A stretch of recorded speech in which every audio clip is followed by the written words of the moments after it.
হ্যাঁ, একটু আপনারা বলেন তো। ইহুদিরা আমার রাসূলকে রাইনা বলে ডাকতেন, মানে মেষপালক, রাখাল। রাইনা কথার অর্থ রাখাল। তম্বি করলেন আমার আল্লাহ।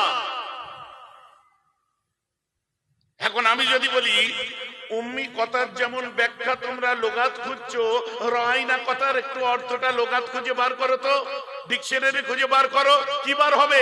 যেটা বার হবে ওটা রাসূলের শানে বলতে আমার আল্লাহ বারণ করেছে, কারণ আমার আল্লাহ তার ইজ্জতকে, আল্লাহ বা রাসূলকে আরশে ডেকে সম্মান দিয়েছে। জোরে বলেন সুবহানাল্লাহ। মুখ সামলে কথা বলতে হবে তো। আমার আল্লাহ বললেন রয়না বলে তাকে বলো না, রয়নার অর্থটা তোমরা রাখাল বার করো না। রয়না কথার অর্থ হচ্ছে চোখের পুতুলি, সবার দৃষ্টি যার দিকে থাকে সেই কথাটা বলো। কথা বুঝতে পারছেন? এখান থেকে এত রস পড়ছে কিসের? অন্য মাইক্রোফোন আছে, হুজুর এত রস ভরে দিয়ে গেছে আমার জামা ময়ে হয়ে গেল। সালম এই আতরটা লিয়া। হ্যাঁ, অন্য মাইক্রোফোন আছে? না না,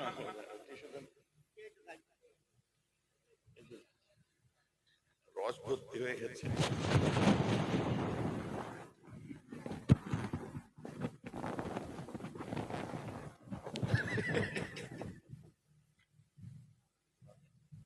হ্যাঁ পারবে, হচ্ছে তো নাকি? মোমেনের ছোট হচ্ছে, আর একটা মোমেনের জন্য শেফা। সুরুল মোমেনে শেফা। ঠিক আছে, চলে। আমার মুসলমান, আমার কথাটা বুঝতে পেরেছেন তো নাকি? তারপর আমার রাসূল দুনিয়ার বুকে তাশরীফ আনলেন। আমার রাসূলের আব্বা ইন্তেকাল করেছিলেন কোথায়? আমার নবীজির আব্বা বাবা ব্যবসা করতে গেছিলেন, রাস্তার বুকে একা পানি পানি করতে করতে আমার নবী মারা গেলেন, কেঁদে পাগল হয়ে গেলেন সব। অরিজিনাল ঘটনা শুনুন। আমার রাসূলের আব্বা ব্যবসা করতে গেছিলেন সিরিয়া। সিরিয়া মানে ইসলামের আপনার ভৌগোলিক দিকটা দেখুন, মানে ইসলাম দুনিয়ার আরব। আরবের উত্তরে কি?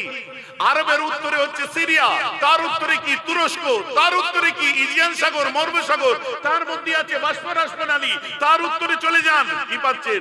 বাইজেন্টাইন রোম, রোমের পূর্ব প্রান্ত, যেটাকে কুস্তুনতুনিয়া বলা হয়, কনস্টান্টিনোপল। ভাই ওপর দিয়ে যাচ্ছে না তো, কারো মাফ করে দেবে। খালি কনসেপ্টটা বুঝে মুখস্থ করতে হবে না, কারণ প্রফেসর সাহেব এসেছেন, আমাদের বক্তব্য কি লেভেলে হয় একটুখানি তাকে শুনিয়ে খুশি করতে হবে না?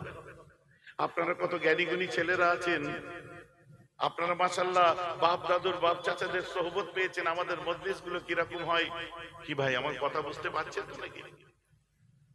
কুস্তুনতুনিয়া, যেটা পরবর্তীতে অটোমান সাম্রাজ্যের সম্রাট দ্বিতীয় মোহাম্মদ জয় করেছিলেন, আর যেখানে হায়া সোফিয়াকে মসজিদ করেছিলেন, যে হায়া সোফিয়া দিয়ে লড়াই চলছে।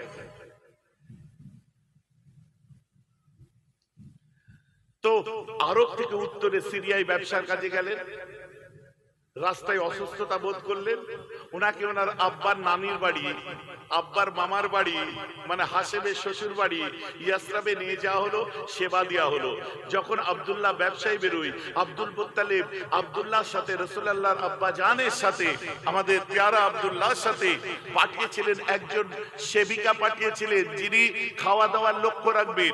পাঠিয়েছিলেন কি আপনার কি বলে অশ্বারোহী আরোহী, মানে ঘোড়ায় পিঠে চড়ে দুজন খঞ্জর এবং তলোয়ার দিয়ে সশস্ত্র বাহিনী, তার সিকিউরিটি পাঠিয়েছিলেন। কাকে? সঙ্গে তার খাদ্যদ্রব্য, পানির মোশক এবং একজন গোলাম। 6 জন প্রতিনিধি দল ঠিক করে আদরের ছোট সন্তানকে ব্যবসা করতে পাঠিয়েছিলেন। এটা গরিবের ছেলে হলে হতো? আমি ফার্নিচার কুরাইশ, রাস্তায় যখন বার হচ্ছে পিছনে 20, 30, 40 জন ছেলে এরকম করে ঘুরছে, আর রাসূলের আব্বা একা একা যে মরে গেল। ঘটনা খুঁজে পাওনি? ইয়ার কি হচ্ছে? তুমি তোমার ধাপ ধরে আরেকজনের বিচার করছো, তুমি তোমার মতো করে আরেকটা। ভাইজান কথা বুঝতে পারছেন না? তোমার নিজের ধাপ ধরে অন্যের ট্রিটমেন্ট করছো কেন? দুঃখ কখন লাগে মুসলমান? এই জায়গায় আমাদের দুঃখ লেগে যায়। বাইরের ওই গিরি বিড়ি কি সব আছে, ওরা তো বদনাম করবেই।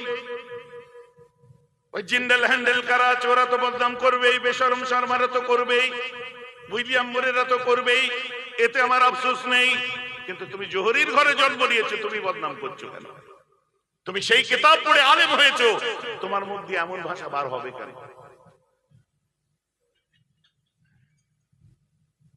ইম্প্রোভাইজ করা হবে কেন? সিদ্ধান্তে তুমি পাবলিককে সিদ্ধান্ত দেবে কেন, যেখানে আমার আল্লাহ বলছে রাসূলের শানে কোনো গোস্তাখি কথা বলা যাবে না, যে কথাটা বেমানান সে কথাই বলা যাবে না। আল্লাহ কোরআন পাকে বলছেন ওয়া মাকারু ওয়া মাকারাল্লাহু আল্লাহু খায়রুম মাকিরিন। এখন খায়রুম মাকিরিনের যদি আমি অর্থ ডিকশনারি খুলে বার করি, কি বার হবে? শ্রেষ্ঠ ধোঁকাবাজ, শ্রেষ্ঠ চক্রান্তকারী। আল্লাহকে বলা যাবে? মুখ দিয়ে বার হবে? আমরা যখন বলি ঘুরিয়ে ফিরিয়ে বলি বেশি ধোঁকাবাজি করতে যেও না, আসল জায়গায় একটা বিশাল ধোঁকায় পড়ে যাবে, কিন্তু আমরা মানেটা ডাইরেক্ট বলতে পারি না। হুশিয়ারটা আল্লামা রুহুল আমিন রহমাতুল্লাহ আলাইহি আদবের মার্কাজ ছিলেন।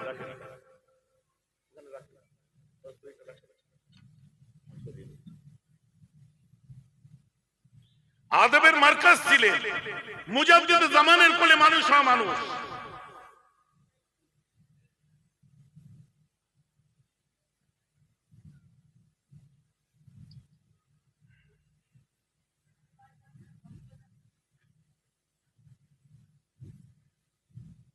আল্লামা রুহুল আমিন সাহেব তিনি লিখছেন, কিতাব কোন কিতাবে লিখছে একবার দেখে দিন, কারামাতে আহমদিয়া, নাম শুনেছেন নিশ্চয়ই, বাড়িতে আছে, খুলে দেখে নিন, অনেকের বাড়িতে আছে কারামাতে আহমদিয়া। উনি এখানে লিখছেন উম্মি শব্দের অর্থ যিনি লিখতে ও পড়তে না পারেন তাহার উম্মি হওয়া একটি মুজিজা বলিয়া গণ্য হইয়াছে। জোরে বলুন না সুবহানাল্লাহ। উনি এই কথা লিখেননি যে উম্মি মানে তিনি লিখতে পড়তে জানতেন না, লিখেননি আল্লামা হুজুর লেখেননি, বরং আল্লামা হুজুর কত সুন্দর, কত জ্ঞানী, কি ভাষা দিয়ে লিখেছে। উম্মি শব্দের অর্থ যিনি লিখতে ও পড়তে না পারেন তাহার উম্মি হওয়া একটি মুজিজা বলিয়া গণ্য হইয়াছে। জানতেন না, এস্টিমেটার, এ কথা আমার রাসূলের সামনে শানে বেমানান। ওটা ছিল তার মুজিজা। কেন? আমার আল্লাহ তাকে ইলমে লাদুন্নির হকদার করেছিলেন। আমার আল্লাহ কোরআনে তাকেই বলছে যে পড়তে লিখতে না জানার নাম যদি উম্মি হয় ওটা তার মুজিজা হয়। অথচ আল্লাহ কোরআন পাকের মধ্যে বলছেন হুয়াল্লাযী জাআলা ফিল উম্মিয়িনা রাসূলাম মিনহুম ইয়াতলু আলাইহিম আয়াতি ওয়া ইউযাক্কিহিম ওয়া ইউআল্লিমুহুমুল কিতাবা ওয়াল হিকমা। ওদের মধ্যে তোমাকে পাঠিয়েছি, উম্মিদের মধ্যে, ইয়াতলু আলাইহিম আয়াতি, তুমি ওদের কাছে আয়াতগুলো তেলাওয়াত করো। যে পড়তে জানে না তেলাওয়াত করবে কোথা থেকে? সুবহানাল্লাহ বলবেন না? যে পড়তে জানে না তেলাওয়াত করবে কি করে? তার মানে তিনি পড়তে জানতেন। তাই আল্লাহ বলছেন ওয়া ইউযাক্কিহিম, ওদের অ্যানালাইজেশন অফ সোল, তাজকিয়ায়ে নফস করাও। ওয়া ইউআল্লিমুহুমুল কিতাবা, তাদেরকে কোরআন কিতাবের শিক্ষা দাও। জোরে বলুন সুবহানাল্লাহ। যিনি এক্সট্রিম টিচার ছিলেন, সবথেকে বড় টিচার ছিলেন, গ্লোরিয়াস টিচার ছিলেন, বিশাল বড় আলেম ছিলেন, এত বড় জ্ঞানী ছিলেন, কিয়ামত পর্যন্ত আমার রাসূলের মতো জ্ঞানী আলেম আর মায়ের পেট থেকে দ্বিতীয় কোনো জন্ম নিতে পারে না। জোরে বলুন সুবহানাল্লাহ। একমত আপনারা? একমত? কারা একমত রাসূলের সঙ্গে? হাত তুলে দেখান। নারে তাকবীর, হাত নামিয়ে দিন। অতএব আমরা আদার ব্যাপারে জাহাজের খোঁজ, এই জিদের বশীভূত হয়ে কোনো কথাকে নিয়ে ছানবিন করা হবে, এতে আমরা বিশ্বাসী নয়। আমি 17 বছর ধরে এই ওয়াজ করছি। আমার ওয়াজ, এই যে ছেলেরা বসে আছে এদের জিজ্ঞাসা করুন, স্কুল কলেজে যারা, ভাঙড় কলেজ ময়দানে সবাই বলে গেছে যে স্কুল কলেজে যারা পড়াশোনা করে তাদের একটা কথা শুনতে হয় যে ইসলামের নবী 40 বছর পর্যন্ত পড়তে লিখতে পারতেন না, তারপরেও তিনি শ্রেষ্ঠ নবী হলেন কি করে? এই ওয়াজ আমার আজকে। যখন ওই টিভির ডাক্তাররা বার হয়ে ফক ফক করে রাসূলের জ্ঞান সম্পর্কে কথা বলছিল তখন এই ওয়াজ করেছি। আমাদের প্রতিবেশী দেশ বাংলাদেশের কোন বক্তারা রাসূলকে নিয়ে যখন বলেছে এই ধরনের কথাবার্তা, আমি তার প্রতিবাদ করেছি যে আমার রাসূলের ক্ষেত্রে বেমানান এই কথাগুলো যায় না।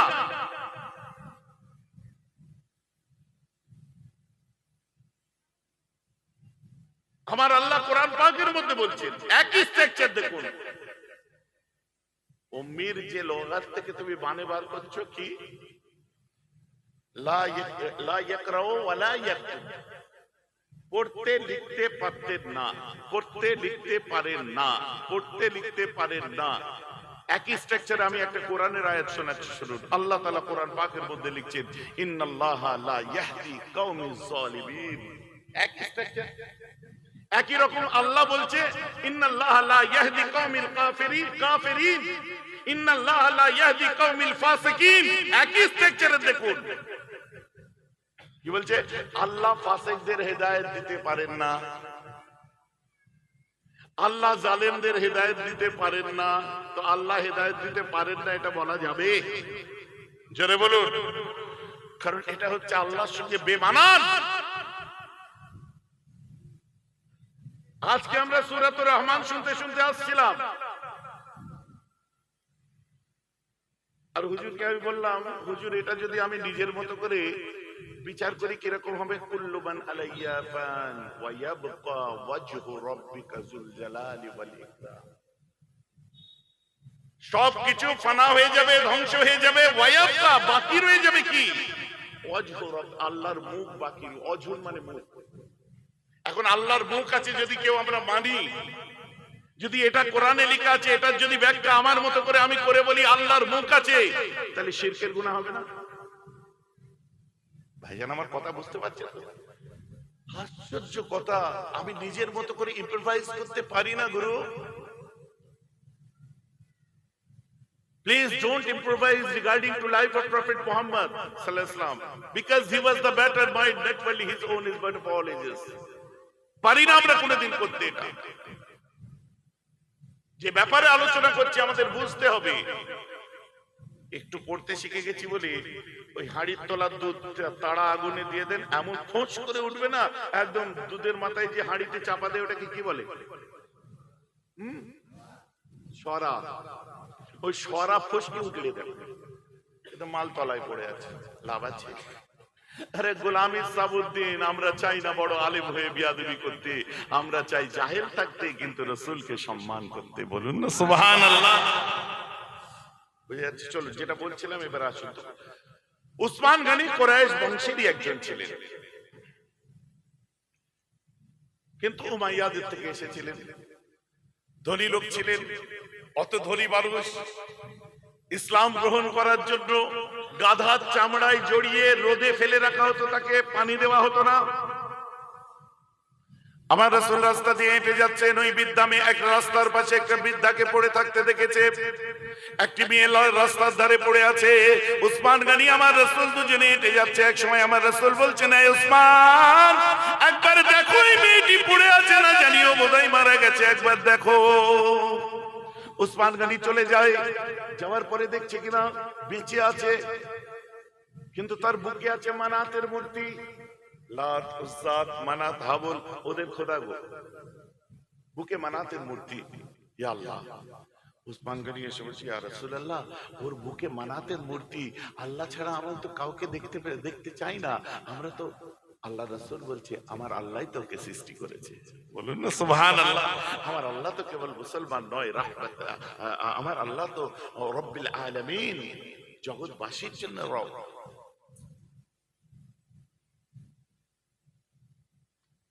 এখানে পেরেক পারবে আছে, এই করে করে আমার জামাগুলো ছিঁড়ে কিছু নেই জানেন।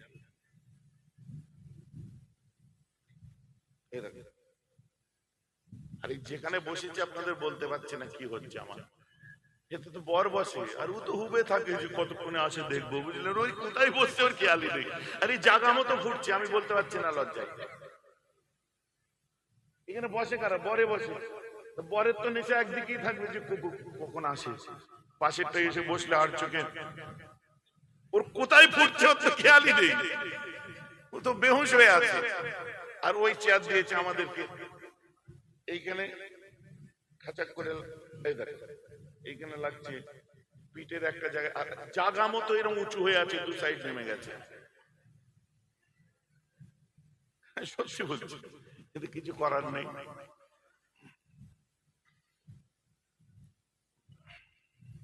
এখন আবার গদি বার হয়েছে না লম্বা লম্বা, কথা বুঝতে পারছেন? সে গদিতেও বসলে কি জানেন, এইটুকু বসার জায়গার পেছনটা এত উঁচু, এরকম খাড়া অবস্থা। ওর পিছনে আমি জিজ্ঞেস করলাম, হ্যাঁ এত খাড়া করিস কেন? এটা বলছে হুজুর পেটে বড় হলে এটা বিশাল কাজ দেয়। সত্যি বলছি, পেটে বড় হলে এরকম এরকম বসে থাকবে, বিশাল কাজ দেয়। চলুন আর দেখছো, লড়া যাবে না, যেভাবে বসে আছে ওইভাবে বসতে হবে, শাস্তি তোমারই। আমার রাসূল বলছে, যা উসমান ওকে তুলে নিয়ে আসো। উসমান গনি গেলেন, যাওয়ার পর মশকে পানি ছিল, মুখে একটু ঢাললাম, ঢালার পর একটু উঠে উসমান গনিকে দেখেছে, মাশাআল্লাহ সুন্দর দাড়ি, সুন্দর পাগড়ি মোবারক পড়ে আছে, দেখেও জান চলে গেল, দু চোখে সহ্য করতে পারে না। কে তুই? মুহাম্মাদের গোলাম, ওর মতো দাড়ি রেখেছিস, মাথায় পাগড়ি পরেছিস। কেউ কেউ বলছে একটা মানে গাধা বা কুকুরের নামও নিয়েছে। আগে বলে দি, এই ওয়াকিয়াটা হচ্ছে গরিব, বুঝতে পেরেছেন? ফোড়ন কাটবে হুজুর, আপনি তো গরিব মানে দুর্বল ওয়াকিয়া শোনাচ্ছেন। হ্যাঁ, এটা গরিব, এটা জাল নয়, মৌজু নয়। হাদিস পড়ুন, উসুলে হাদিস পড়ুন, ইলমে আকায়েদের জ্ঞান রাখুন। গরিব হাদিস কাকে বলে? বুখারী শরীফের প্রথম হাদিস কি বলুন? ইন্নামাল আমালু বিন্নিয়াত। এটা কি? এও তো গরিব। তাহলে ওটা কেন তুমি দিচ্ছ? ফজিলতের ক্ষেত্রে আমি বলতেই পারি, এটা যত বড় বড় মুহাদ্দিসিনরা এসেছে সবাই রাইট দিয়ে গেছে। আমি সারেন্ডার করে বলছি, কেন এই কথাটাকে নিয়ে ফোড়ন কাটবে? বুঝতে পেরেছেন? যে এত সব ইউটিউবাররা এসছে না, ফোড়ন কাটা আরম্ভ হয়ে যায়। কেন? কিস্তিতে মোবাইল কিনে পাঁচা, আপনার পাকা রাস্তায় পাঁচা ঠেকিয়ে রেখে এরকম বসে পুক করে দিয়ে দিল, সহ্য করতে পারছেন না, দিয়ে দিল একটা।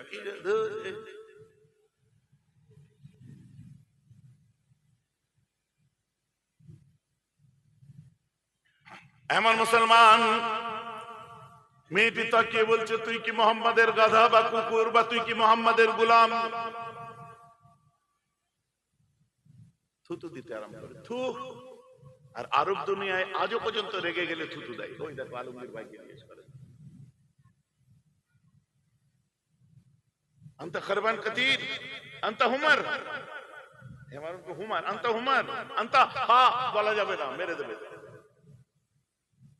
ওই কথাটা যদি বলে ফেলেন একবার, যেটা আমাদের বলে ওই শোন না রে, বলে না, ওটা যদি ওইখানে একবার মুখ দিয়ে উচ্চারণ করে তো জানে মেরে দেবে। আমরা কথায় কথায় বলি, হা বলে একটা হয় না, হারামজাদা, আর একটা কি হয়,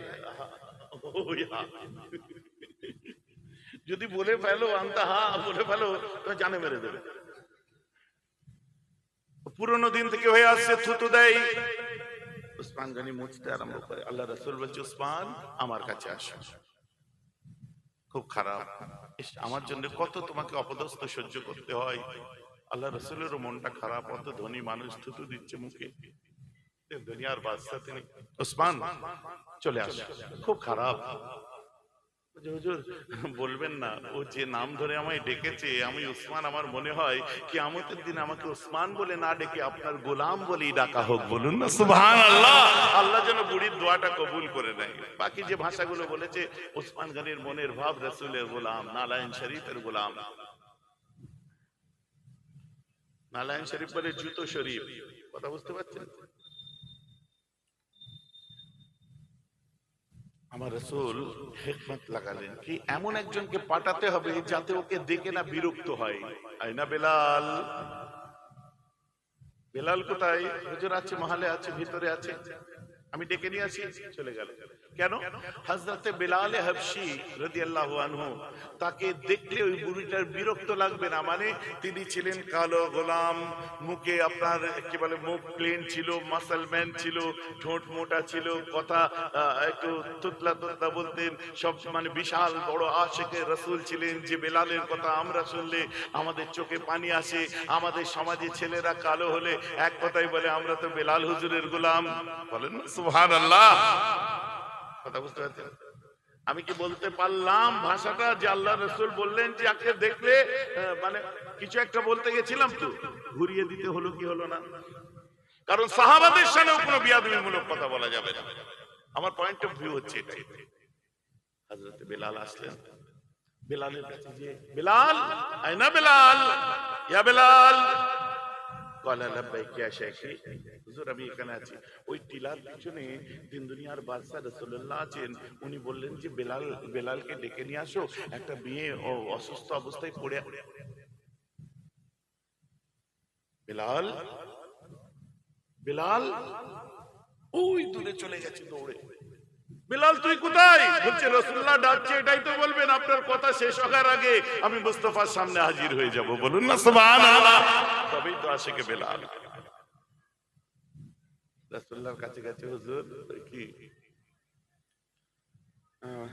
আপনি ডেকেছেন?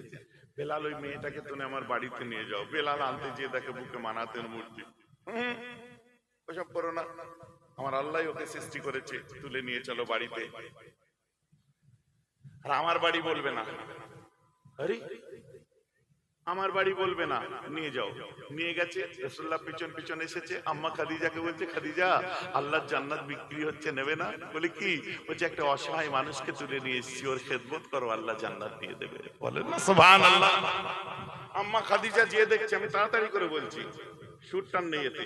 আম্মা খাদিজা যে দেখছে সত্যি তো ব্যাপার এরকম, বুকে মানাতের মূর্তি। হুজুর না কোনো ব্যাপার নয়, আমি বুঝতে পেরেছি তুমি যেটা বলতে চাচ্ছ, আমার আল্লাহরই সৃষ্টি, সেবা করো, সৃষ্টির সেবা করো। একদিন দুদিন 10 দিন 15 দিন পার হয়ে গেল। আম্মা ফাতেমা একটা পাত্র করে পানি নিয়ে যাচ্ছে। আর মেয়ে তো সবার জান হয়, মেয়ে বাপেদের জান হয়, তাই তো? কি কথা ঠিক বলছি না ভুল বলছি?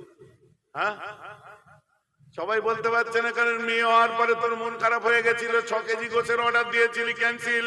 বলে কেন? মেয়ে হয়ে গেছে। বলবো আসল কথা, বললে আবার গায়ে লাগবে। তোমার মেয়ে হয়েছে বলে তোমার বোন তোমার বউটাকে কি বলছে দেখো, পাড়ায় বেরিয়ে বলছে, ধুর মেজাজটাই খারাপ হয়ে গেল, বুঝলি? কেন? ওই মুখপুরির ফের মেয়ে হয়েছে, যেন মেয়ে হওয়ার বেশি নেমেছে। আগেও মেয়ে ছিল, আগেও মেয়ে ছিল, ফের একটা। কি স্বামী মাচায় বসে আছে, কি হলো? তোর বউ ভাঙড় হসপিটালে ভর্তি, যাবি না?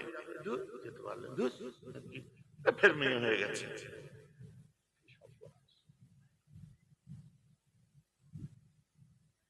অ্যাওয়ারনেসের জন্য একটা মধ্যে কথা ঢুকাবো, বিরক্ত হবেন না তো? For awareness, this is a message. আল্লাহ রাসূলের 3টে মতান্তরে 4টে সন্তান দুনিয়া থেকে বিদায় নিয়েছিলেন। রাসূল পাকের 3টে সন্তান বিদায় দিলেন। 3টে সন্তান বিদায় দেওয়ার পরে আমার রাসূল আম্মা ফাতেমা, আম্মা খাদিজা এসে আমার রাসূলকে লজ্জা লজ্জা ভাব করে বলেন, হুজুর, বলে কি? আই ওয়াজ প্রেগন্যান্ট अगेन, আমার পেটে আবার বাচ্চা এসেছে। আমার রাসূল বললেন, দেখো খাদিজা, বেশি জোরে জোরে তুমি পা ফেলবে না, উঁচু নিচে জায়গায় পা ফেলবে না, ফিসলানো জায়গায়, হড়কাটি জায়গায় পা ফেলবে না, তুমি বেশি বেশি করে পানি পান করবে, হেলথের খেয়াল রাখো। আম্মা খাদিজা বলছে, আমার সংসারের কাজটা কে করবে? আমার রাসূল মাসুম নবী, তো সাদা মাটা নবী, মাসুম নবী, কেন তোমার সংসারে কি কাজ? এমন কাজ? হুজুর আমার সংসারে, আপনার সংসারে অনেক কাজ আছে না? খাদিজার সংসারটা কে সামলাবে? আমি মোহাম্মদ আছি তো। জোরে বলুন সুবহানাল্লাহ। আমার রাসূল মিষ্টি ভাষায় বললেন, আমি মোহাম্মদ আছি না, তোমার সংসারের কাজ আমি করে দেব। বলেন না সুবহানাল্লাহ। মাঝে মধ্যে বউ যখন রান্না করবে, পাশে যে একটু দাঁড়াবেন, দাঁড়িয়ে তাকে বলবেন কিনা, সরে যাও, আমি একটু কষে দিই, তারপর তুমি ফিনিশিং দেবে।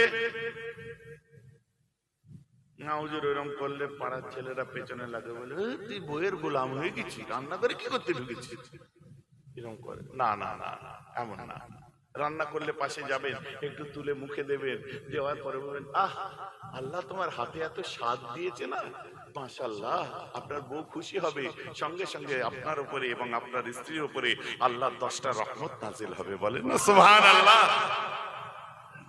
না হুজুর, আমার বউয়ের হাতের রান্না অতটা তো সুন্দর হয়নি, মিথ্যে কথা বলা হবে না।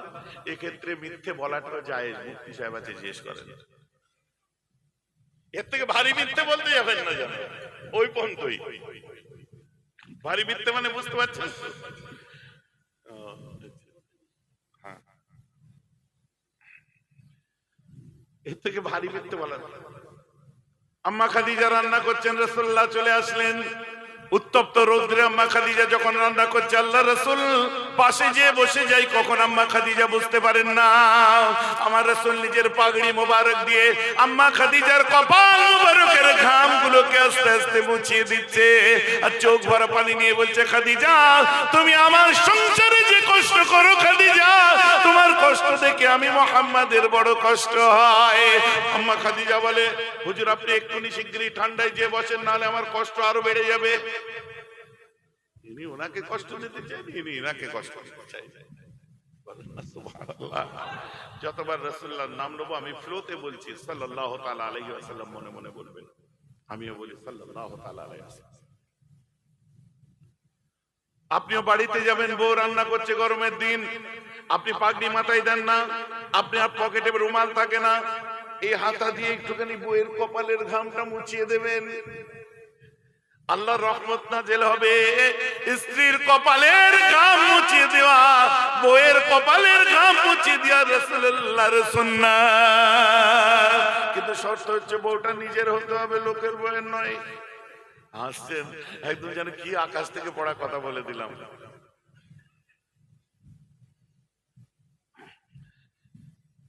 নিজের থেকে অন্যদিকে খেয়াল বেশি থাকে অনেক ক্ষেত্রে, জানেন না, আর বলবো না, আবার রাগ করবো নাকি।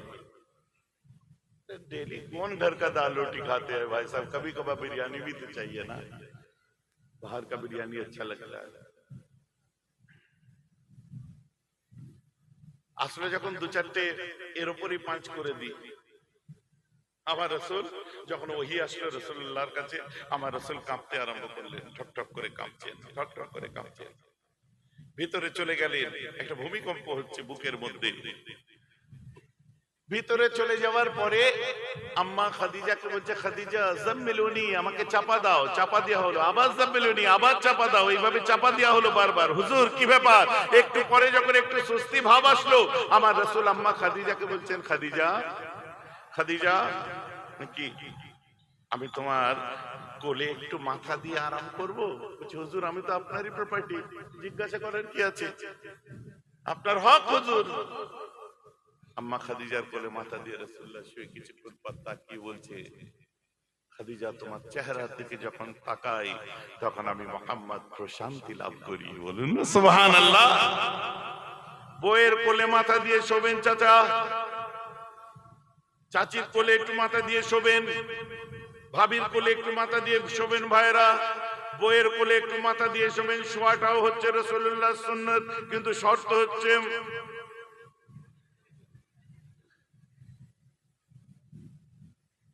কথাটা বুঝতে পারছেন তো নাকি? বলবো না, এই বন্ধ থাক।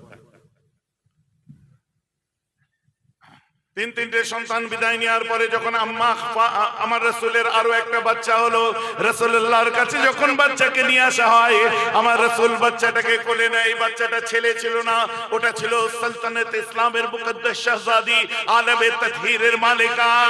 ওটা অন্য কেউ নয়, ওটা আমার আপনার মা, ওটা আমাদের ফাতেমা।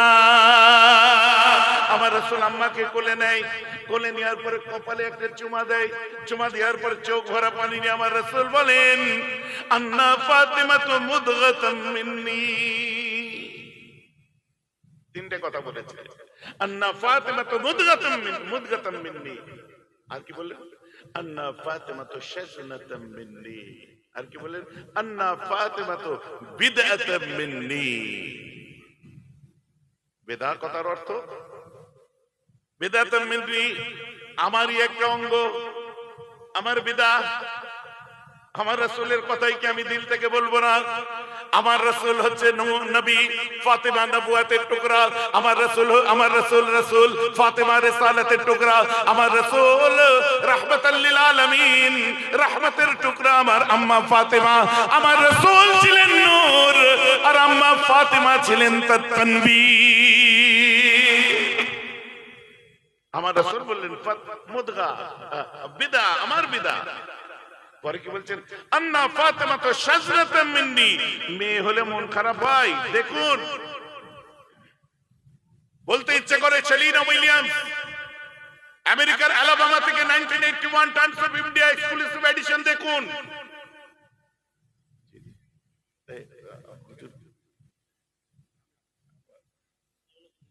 এই কমিটির ছেলেরা কই রে?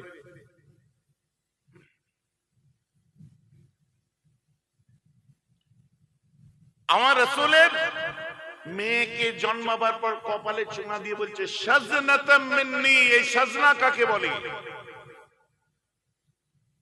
গরমকালে একটা ডাল কিছু খাড়া দিয়ে খায়, ওটা কি বলে? গাছে হয়।